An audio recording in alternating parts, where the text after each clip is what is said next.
watch all the moves, they're not hard to find. Strong arm tactics so loud, only themselves in mind. Every player has dreams of making ORCA fame. They'll live on in the minds of those who get in their way. ORCAs all say, don't come for me. Midners boots, they're so vain. As we set up the podcast webcam, the pod is here to talk ORCA game. ORCA King CK with delusions of fame. In this LRG world, he's the apex predator. Danny and Jules in tow, always ready to go. Now it's time for the show, they're the apex predators.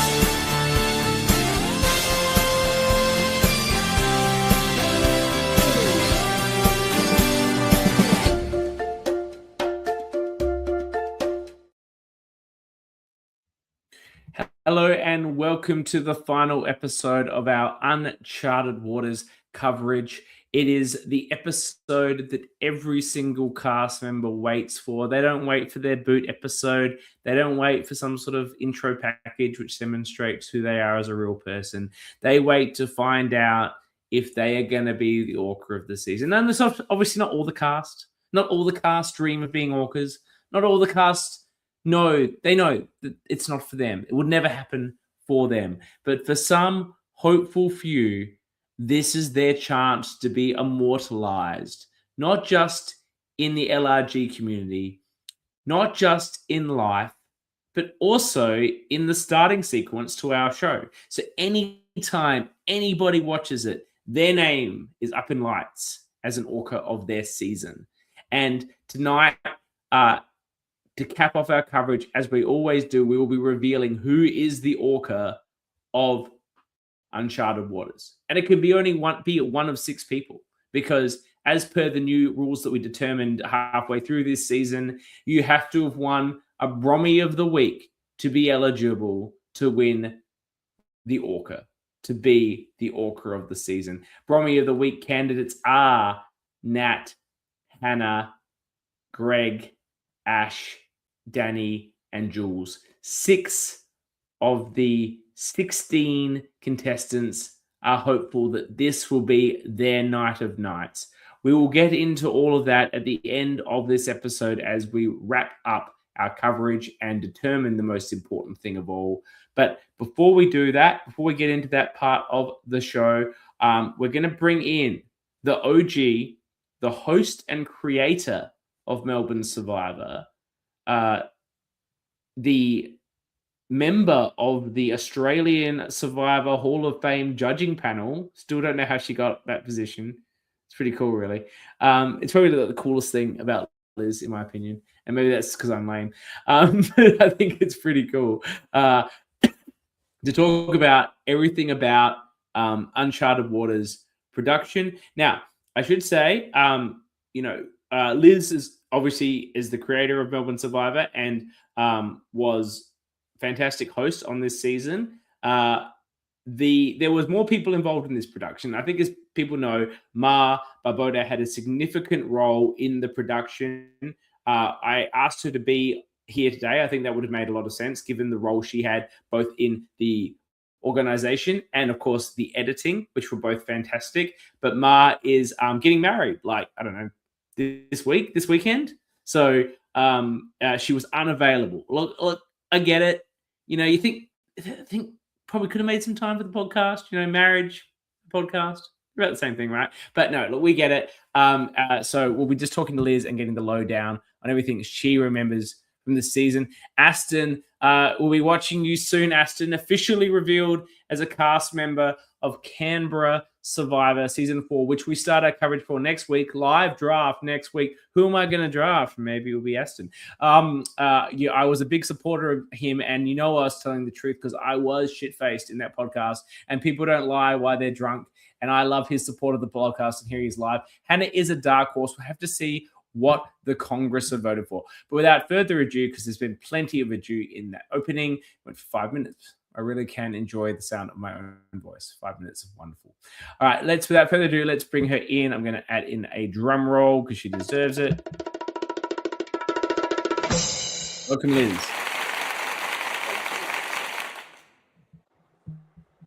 Welcome. Thanks. I love that you brought up Australian Survivor Hall of Fame. When was the last time you voted in that? I don't know, like COVID. Is it officially dead? What's going on with it? It wasn't officially official.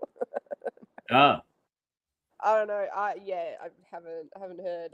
But it was fun. It was fun while it lasted.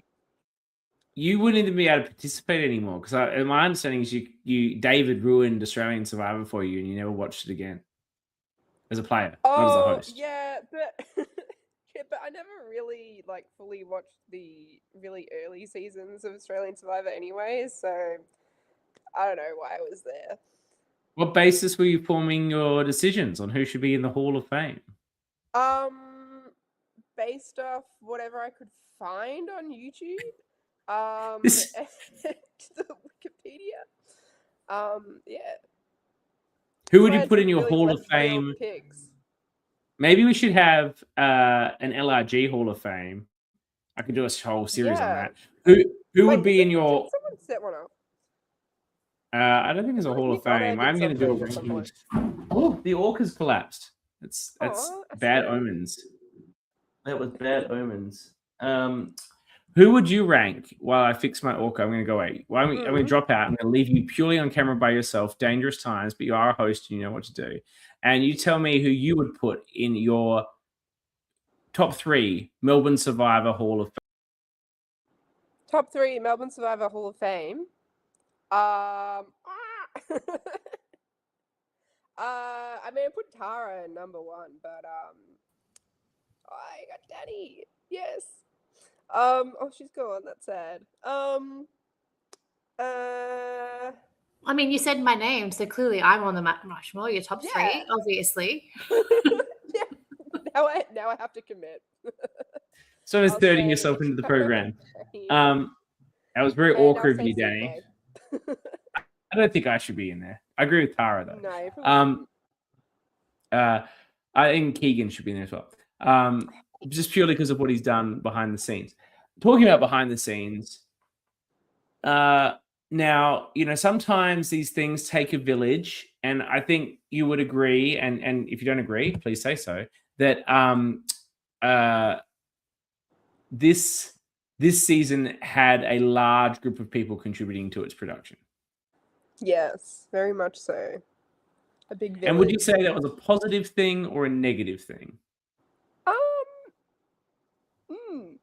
Like it's always like a sort of double-edged sword because it's like more people are involved, but sometimes like if there's too many cooks or if something's going badly at any point, then it affects like all of those people. Yeah. But more memories made in more minds, I suppose. I would say, and again, I feel like that group of people, myself included in it, had a desire to make a season that was, from a production standpoint, as great as possible in terms of challenges and obviously the video, the sound, the video editing. And I think that goal was achieved. Like, it's a pretty high quality production. But from your perspective, is that what Melbourne Survivor is about for you? Yeah, like no. But like I think Melbourne Survivor has gone through different eras. And I think with your season, with Playing with Fire, like that was like I was in more of that mindset of just wanting to make things a little like bigger and better and more exciting. And then the crew side of Playing with Fire was kind of like yeah, people weren't having fun. Like, I mean, like they were, but like it was less of a wholesome vibe than like the skeleton crew um of Warrandyte. I think I kind of had that. Yeah, I was in kind of two minds of things. Going. Yeah, Marcus is right. The fast games era has begun. That's kind of what we're all about these days. So. Yeah, you've pivoted to doing a lot more of these one-day games, Yeah. which obviously easier to organize, and it doesn't have the post-game hangover of having to edit, which Yeah. I've never Yeah. edited a season, and I don't think I ever want to edit a season because I think the work that would go into it would be crushingly insurmountable at times. Yeah, and I think like I've made the mistake of like really not pacing myself well in like leaving it to a certain point and then like going Crunch. real hard and then like burning out completely. So yeah, I think it's a really difficult thing to manage. Yeah. Marcus says the US games, he does it this way, they love it. Non-film games of the future. I True. think both have a place. I think a lot of people um, look. Marcus hasn't played one of these, a filmed one, and it's a sad thing because Marcus definitely should be on somebody's film season. If you're watching this, Dan or Ask him Sam or Eli or the North or Shore anyone in the guy, US. put Marcus on because Marcus deserves a film shot. But I do think there's something special, and you can speak to this too, Liz, because you've been on a film season. I do think there's something special about the film season experience that you get to live through again 2-3 years later when it comes out. Yeah. Like, and the connection you have 100%. with your cast. That I haven't played one of the one days. I'd be keen to do it if it fits the schedule, but like I feel like with the one day it's a bit one and done, and you probably don't build that sort of bond with the overall cast as a sort of special Yeah. group. I don't know. Like I'm kind of a weird outlier here, I think, because like, or I'm one of those people who's like flown over for like just a couple days and then come back, and also was voted out super early in my season, so I don't have a lot of connection with my. What about with Zach? Zach's here giving you love. What about with Zach?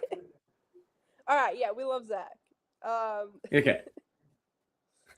But yeah.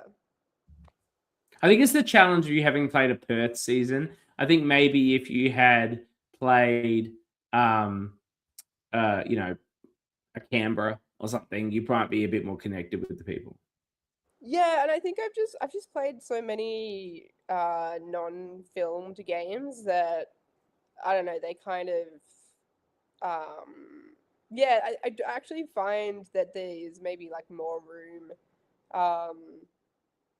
to move around and make friends, particularly just because there's so many more of them. There's so many more opportunities to keep meeting people.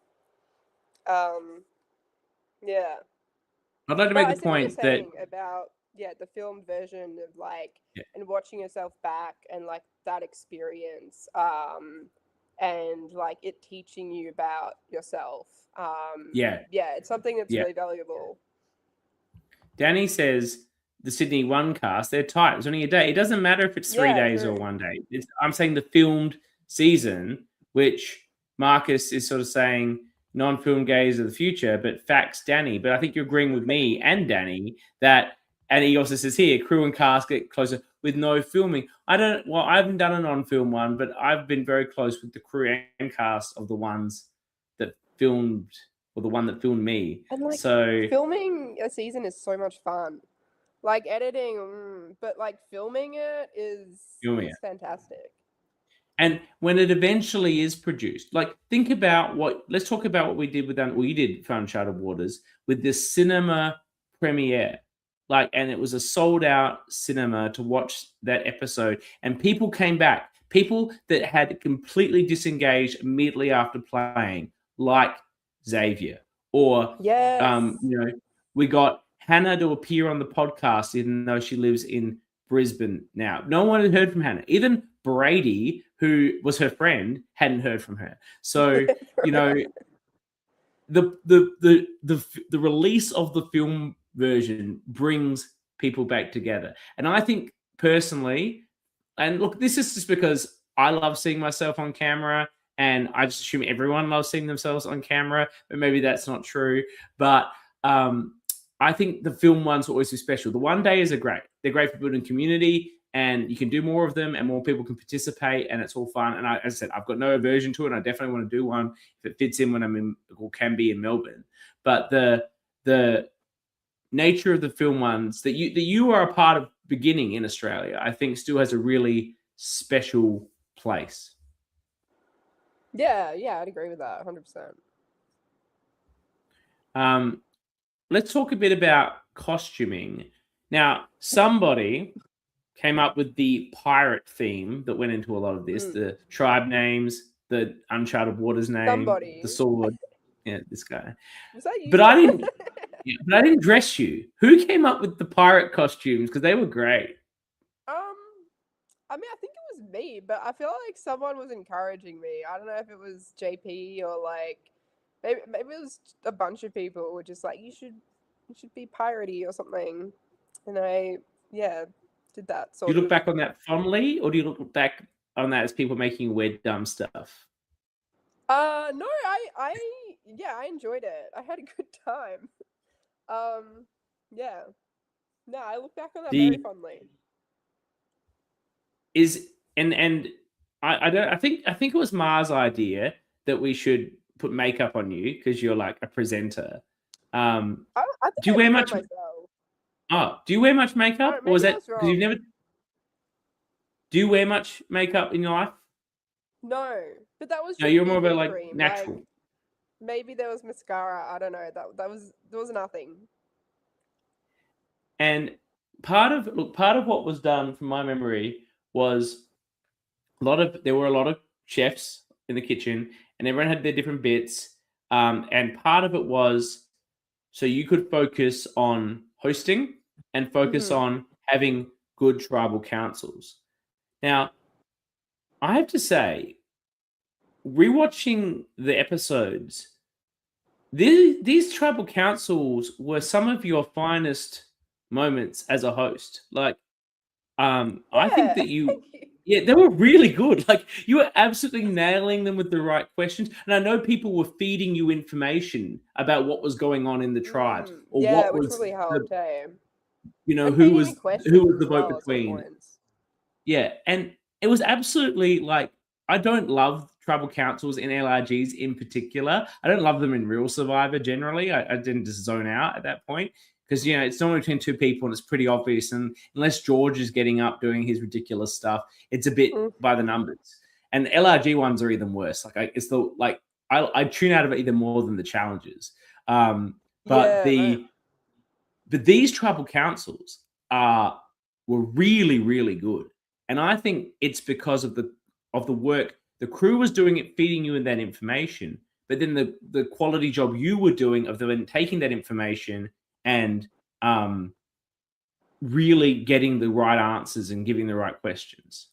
I think also like mad cred to the cast for just going off at each other every now and then. You did draw it out of them though. Like Danny, Jules, and Greg, like, I have to say, I'll go apologize for this. In the real time, I didn't think that you were asking the right questions, even with this information. And I know you and I had some back and forth on the day. Everyone's stressed and grumpy. I'm wrong. I'll just say this straight up. I was wrong. Like the hosting and the questions was top notch. Thank you. I still think though you should have had Mars say final five. Don't you think that would have been good in the edit? Yeah, if no. No, I stand by that. I was just watching it, I'm like, man, it'd be good. I mean, like anything it doesn't come naturally, I'm like, nah, I'm not gonna even like go for it because it'll just feel too awkward. Yeah, that's my I don't vibe. think it's not your vibe, and this is the thing, right? And I guess in the real time, I'm thinking that would be cool because that's what I would do. But that doesn't necessarily mean it's not like it'd be bad, but it doesn't mean it's always Yeah, good. Like there's other ways of doing things, and I think that's what we all learned doing this season together. A lot of strong personalities and a long of your long history with doing this multiple occasions. That everyone has ideas and everyone's ideas have validity, but just because my idea is different to your idea or someone else's idea doesn't mean any one of our ideas is better or worse. It's just a different perspective. yeah. I think from memory, the only thing that I really took a stance on this season that I can remember is like, someone mentioned grey buffs at some point, and I was very opposed to that. And I think that's the only thing that I really, stood my ground on from memory. I don't know who said that. I was down with the colors. I like the bright, The colors were coral, great. The colors were pastel great. colors we went with here. They were beautiful. Zach says, "Are we awarding more than just the Orca? Why? Why? Nothing else matters, Zach. I'd love to hear people's thoughts on strategist of the season, confessionalist, social player, and best moment. Well, I can. If you want me to give out awards willy nilly right now, I'm happy to do it. Liz and I can do this. Okay. I feel like at least 3 of those are Ash. Strategist is Ash, absolutely. Confessionalist, Ash. Also Ash. Social player, Ash. You see what I mean? Best moment is probably Greg handing off the extra vote. Yeah. No. I don't know. What else? Like best I don't know. That's the best moment. It leads to Shelley's demise. I don't know if I can support this. Okay. No, actually, I stand corrected. The idol heist. The idol heist. Yes. And all of that, yes. And then Mars when he realizes what's happened, that's the best moment. Specifically, Mars's reaction when he realizes. Yeah. It's all set up so perfectly. Yeah, that's whoever caught that, like, amazing. It's actually a really good question because it feeds into something that we're going to be doing in the Orca Pod later this year. We might get the voting up for it sooner than later because I want to get a lot of votes on it. But we're going to be obviously very invested in coverage for the next couple of weeks. We're going to have, not months, we're going to have Canberra starting and Sydney 2 starting. They're going to overlap. And then there's probably going to be nothing for the rest of the year. And so we're going to be doing the top probably 25 moments in Australian LRG history. And cool. Myself, Danny, Jules, the other Orcas, we'll put together a list of 50, 80 moments, whatever we can come up with. And we want you, the fans of the Australian LRG and players of the LRG community, to vote for what are the best moments. And I think that will be, and they can be strategic, they can be character driven, they can be funny, they can be tragic, whatever you personally think is a great moment is what you can vote for. And we'll have a real mix of things from all seasons. So that's something we're going to be doing later this year to look out for. That's fun. What's your favorite moment, Liz? From Melbourne Survivor. From all of Melbourne Survivor. My favorite moment. Gonna say it hasn't happened yet. Oh, it happens in the next season. I haven't seen it. Okay, so why don't we talk a little bit? I don't know. what can you tell us about the next season without giving anything away? What have we got to look forward to from Melbourne Survivor 5? I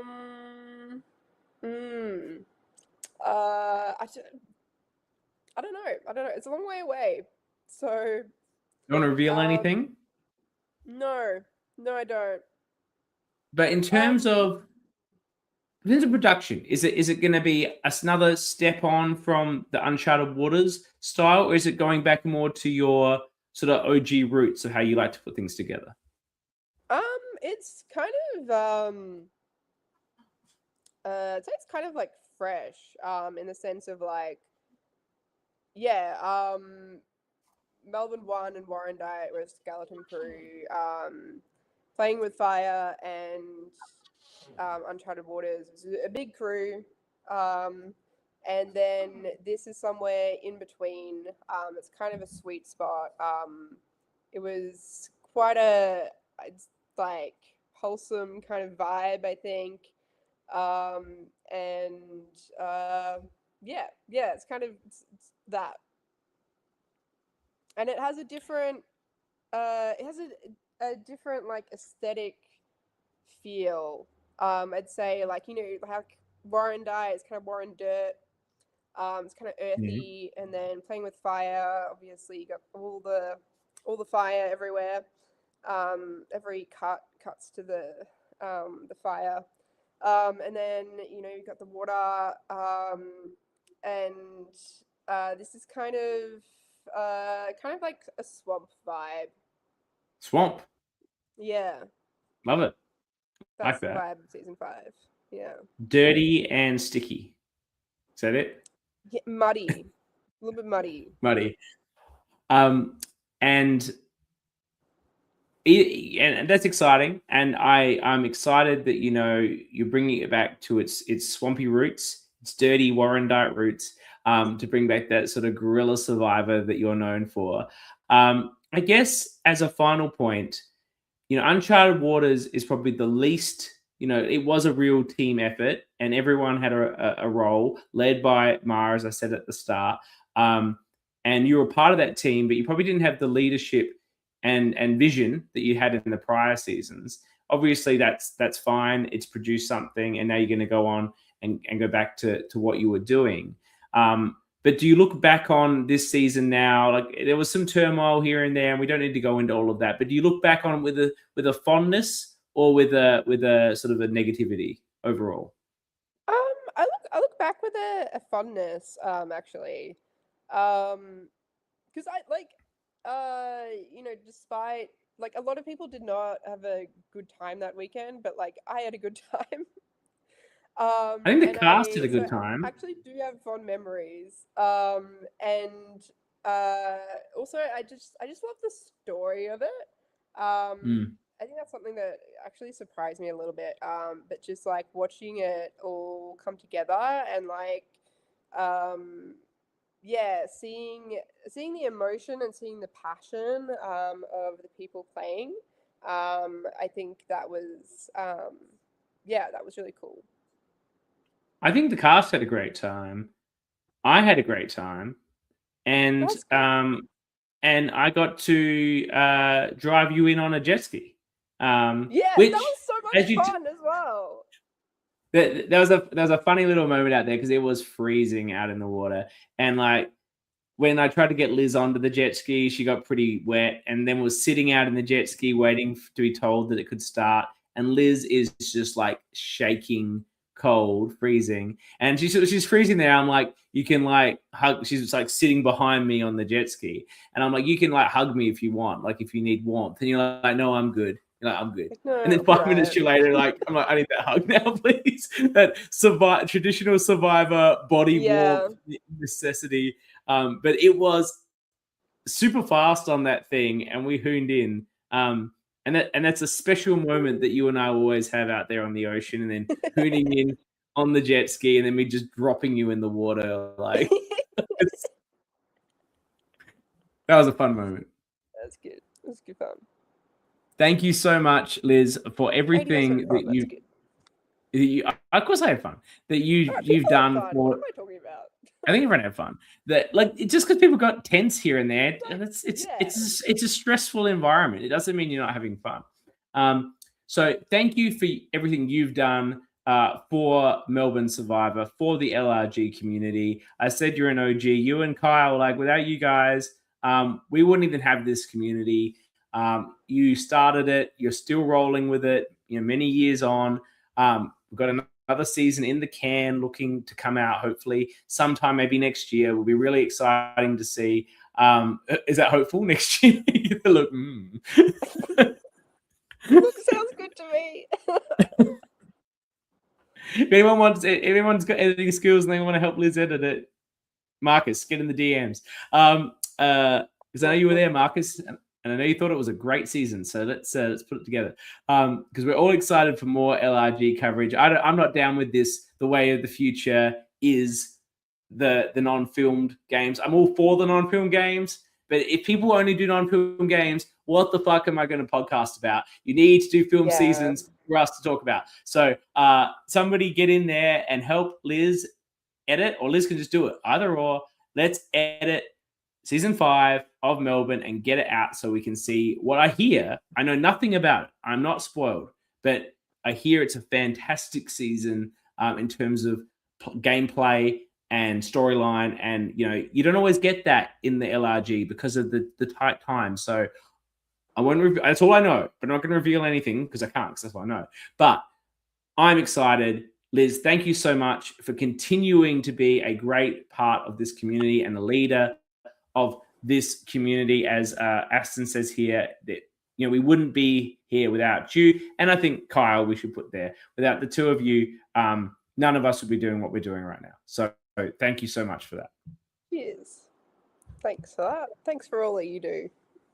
Oh, thank you. I appreciate that. But as I said, if there was no viewers, I'd still be here just talking about myself. But thank you nonetheless, Liz. Thank you very much. Bye. All right. So now it comes time to award the most important award, like in the history of existence. It's such an exclusive group that somebody tonight will get to join. There's so many of us now that I'm concerned that I will miss somebody if I list them, but I will try. We have Kevin from season 1 of Melbourne, who nobody knows but Jules and I, who spent 3 hours recapping that season, went 45 minutes. But he was true ORCA in every way.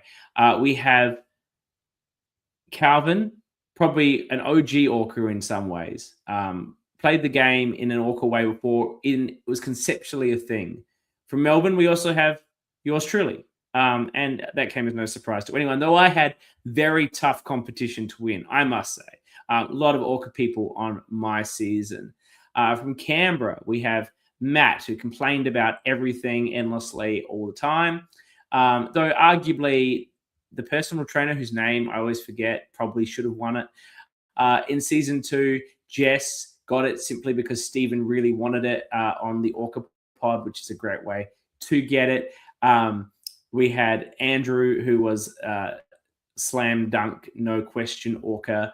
And we had Josh, who was in a very hot competition with Casper for that one. And finally, Mark, the bounty hunter himself, taking it out for season 5 over at Canberra. Dom, it was mentioned before, Aston thinks it's the number 1 moment in LRGs. Dom taking off his shirt and stealing the croissants. Dom easily stole the croissants and our hearts and the ORCA award when he performed that act. Season 2 brought the man who came up with the name, the namer of the ORCA award, of everything about being an ORCA, James Wolfe. And our third season was, of course, Loz, who was a fantastic part of our coverage this season. Sydney, the first ever official ORCA, Ethan Bromelo, hence the Brommy and the Bromelo medal, for which we will be giving out to the ORCAs.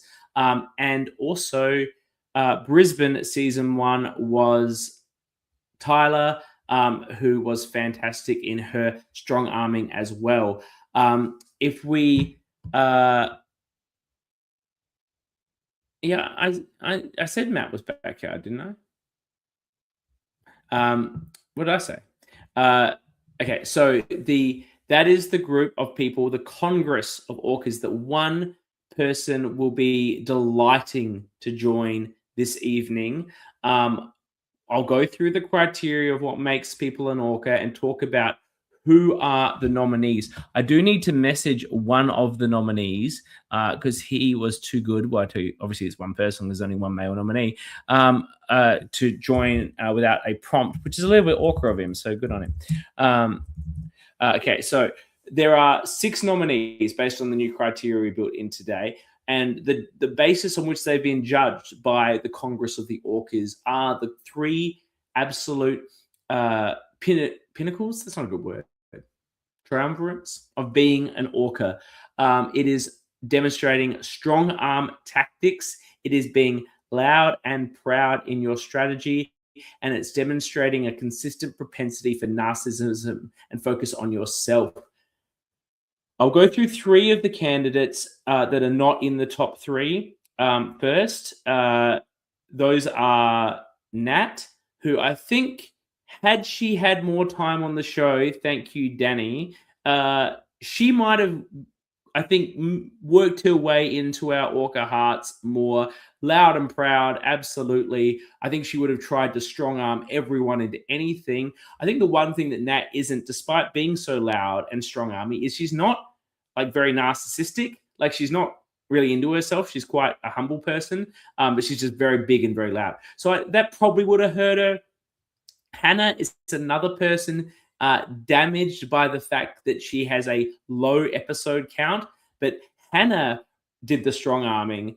Hannah was all about Hannah, and Hannah was loud and proud about everything. I think Hannah has everything that you need to be an orca, but the lack of screen time probably diminished her capability of achieving a high score in the voting.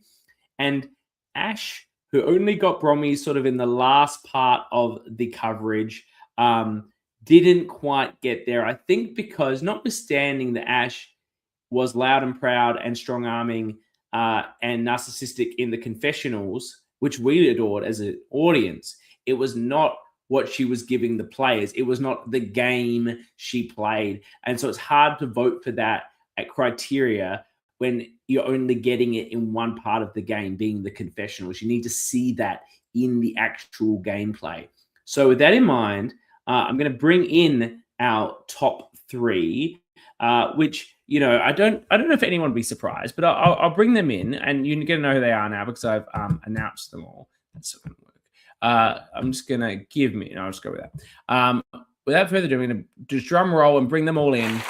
That's anything. We got Danny, we got Jules, we got Greg, and I got switch me so he helps here. Welcome, Orca contenders. I'm obsessed with this. Like, I think that's the funniest thing in the world. What is? What's funny? Just this little, like, this trio. Yeah, this trio being the contenders. Yeah. This is the podcast. I wouldn't have it any other way. No, it's perfect. So this is the top 3. And to be fair, without each other, I don't think we would be in the Orcas. Like, if Greg's not on the season, I'm not even in contention, I don't think. You all made each other the Orcas. Is that what you're saying? Yeah. We did. Sorry, what were you going to say, Greg? No, just like, how many votes did this thing actually get? I'm not at liberty to reveal how many of the Congress determined to vote. The Congress is a confidential secret society pact. Some vote, some don't. It's their prerogative. Wait. Okay. Cool. Only former orcas get to vote. Right. Okay, yeah. I didn't realize that. Usually we vote as well, but we weren't allowed to this time. We weren't allowed to. You're being let into a secret society. I would if you're call successful. it was rigged if it was. Now, sorry, keep going. What I can tell you is that there is a clear winner by one vote for one of you, and the other 2 drew for second place. So wait, one vote separates all 3 of us? Yes. Again, it's hard to know if that's meaningful if only one person voted. No, it's maybe a 3-2-1 system. They've got to maybe vote it's 1 to 0 to 0. No, it's a 3-2-1. It's a 3-2-1 They've got to nominate 3 and do 3-2-1. It's a 3-2-1. So you all got an assortment of 3s and 2s and 1s. Like some people thought each of you were the 3, and some people thought you were the 1, right?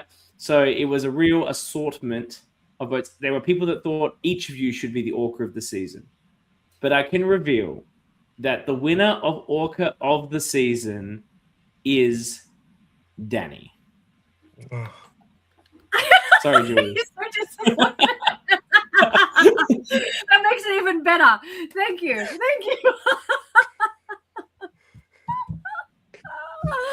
Thank you. I am very, very Julie, and you're saying so Jules and I drew? Yes. Yeah, that tracks. That's so annoying. was my main priority was to beat Jules. You So know, we you have to demand a share second recount. place. Oh, We got kills. Isabel, who we'll soon be seeing in Sydney Survivor, I believe, says hi. You know, they have a real cast, but, you know, I know things. I'm informed. Liz is laughing at you, Greg. Isabel says you're an icon, Greg. Everyone. I think I'm but seeing yeah, her soon. you're seeing the Isabel soon. Very cool. I might. Thank you. I'm going to drop Greg and Greg. Do you have any final words? I just Finish think off I your should. time. Do I get to be on the podcast again?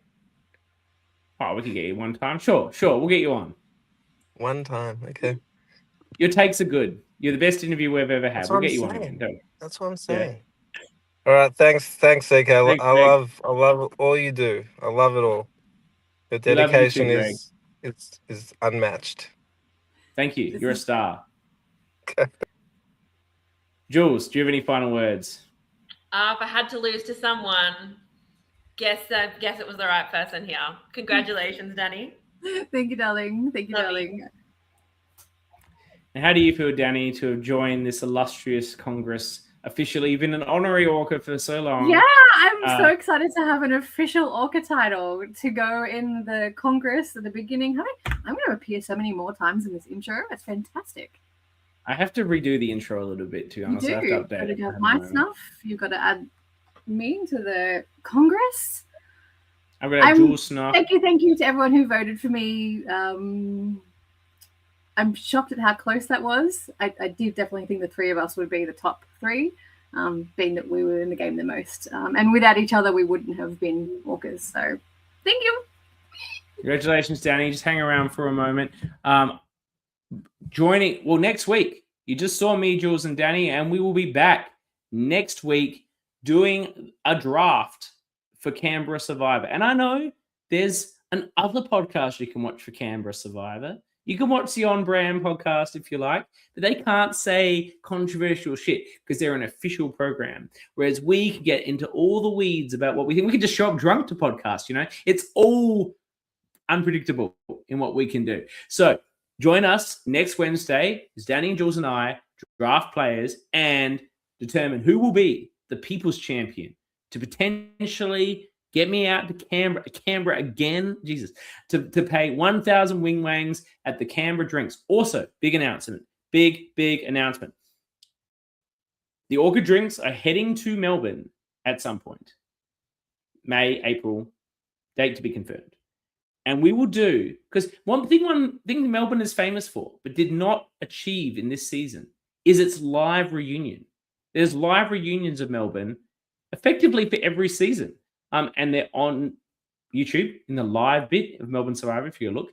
And we will be combining the ORCA Drinks with the Melbourne 4 live reunion to really officially close out our coverage. So look forward to that in your calendars. Drinks on CK, thanks to the ORCAs champions. Thank you so much to Mark, Loz, and Josh who helped me cover this season. And to all of you that watch live, we love you all. To all of you that watch later or listen later, we love you like a little bit less than the people that watch live, but we still love you. Our live reunions are basically a drunk podcast. Yeah, they are. And it's going to be a wondrous thing. Everyone loves a drunk podcast. And we will be back next week with Canberra. Look out for the ORCA Drinks in Melbourne coming your way. Cast will be reached out to. And until then, and until next week, I guess I'm just going to dance by myself. That's fun. I will dance.